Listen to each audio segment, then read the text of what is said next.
Hey guys, welcome. It is Pamela and Zach from Performance Plus Programming, and today we are covering front rack issues. So I said to Zach, I get a lot of questions like, hey, how come I cannot get into the front rack position? And I thought Zach was the man, since he is a doctor of PT, to go over this. Yep, so front rack positioning and the front squat give a lot of athletes issues. So we're gonna break down the technique that you want with the front squat to optimize your positioning, and then we're gonna talk about front rack mobility, which is what gives so many athletes different issues. Let's start looking at the front squat by discussing the exact positioning we want to have happen in terms of the front rack. So what you're gonna see when Pamela gets into a front rack position is a couple of things.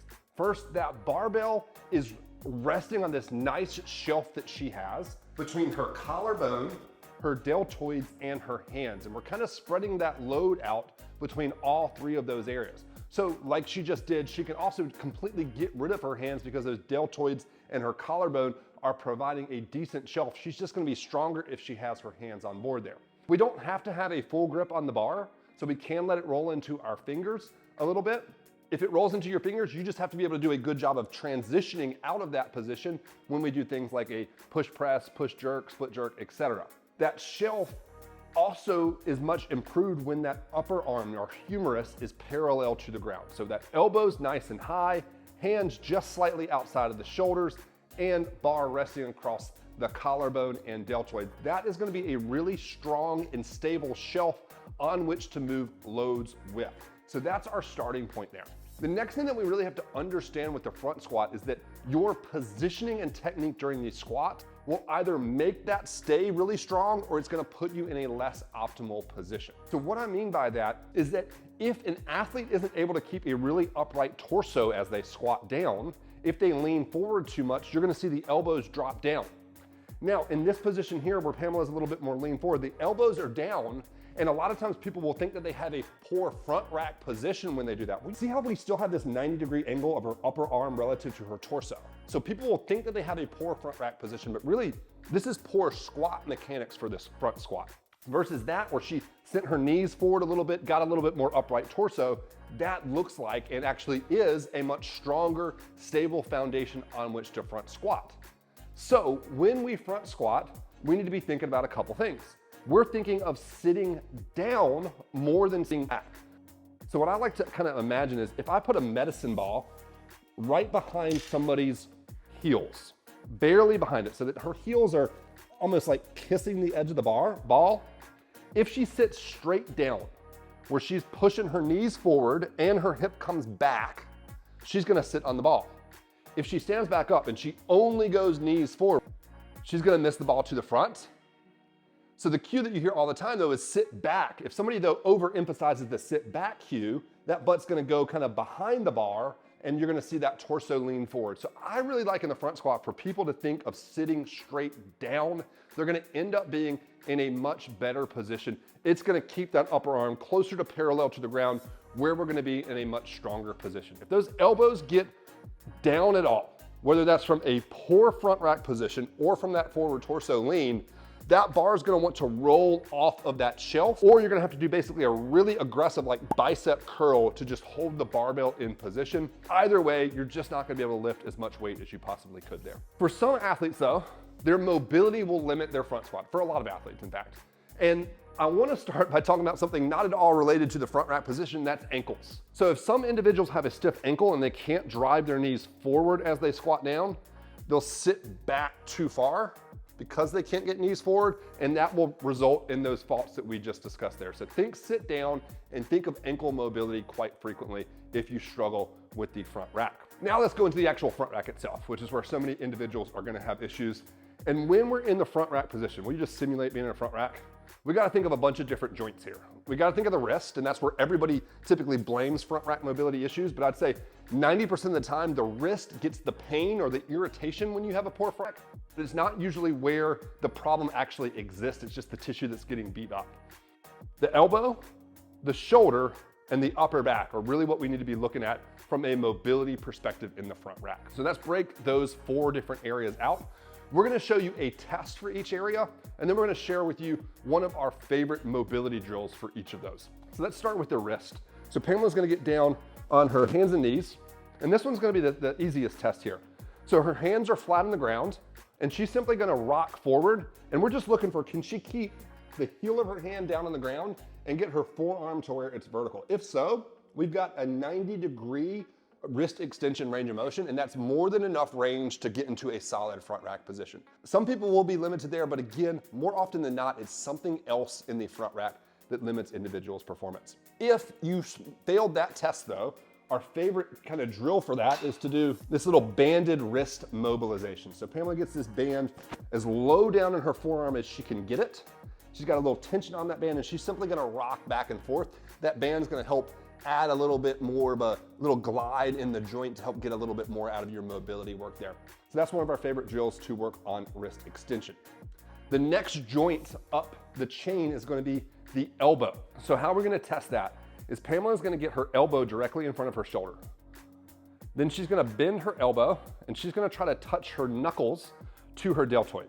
Now, because in a front rack we have a bar, this doesn't have to be that you like actively reach back there. We can put a little overpressure. If your knuckles can touch your deltoids, you're good there. You have enough elbow bend to get into a good front rack position. This is an area that a lot of people will struggle with. Fortunately, Pamela and I are not cursed with big biceps. I wish I had that curse. I mean, talk about yourself, like. I wish I had bigger biceps, but I don't. And that's fortunate in the front rack because it doesn't limit my elbow flexion, and I've never had any like significant elbow joint issues. Those are the two times where I do see people limited in this test. If you're limited in elbow flexion, and it's from like big biceps or big forearm muscles, there's nothing you can do about that. Like, you don't want to stop all your upper body training and let your upper body muscles atrophy so that you then have a good front rack. You have to work around that restriction a little bit more. And the way you do that is you have a wider grip if you have stiffer elbows or an elbow flexion restriction. So our next test is gonna look at how much shoulder external rotation you have. If you have great elbow flexion, you don't need that much shoulder external rotation. You just need to be able to have elbow directly in front of your shoulder and just enough rotation that you kind of get past vertical so that your hand can get outside of your shoulder and you can really rely on that elbow bend to get into a good position. If you don't have much elbow bend, then you have to externally rotate more to get your hand to where it touches the bar. So I don't have a good pass-fail on this. You just have to kind of play around with this and think through where your elbow flexion is in relationship to how much shoulder external rotation you have. But make sure when you test that, it's elbow directly in front of your shoulder and then rotating out. You're not doing it out here because that's not where you front rack from. Here's our favorite mobility drill for that. So Pamela's got this PVC pipe just like running along the outside of her forearm. Her elbow is directly in front of her shoulder, and she's simply gonna pull that PVC pipe and use that to stretch her shoulder into a little bit of external rotation.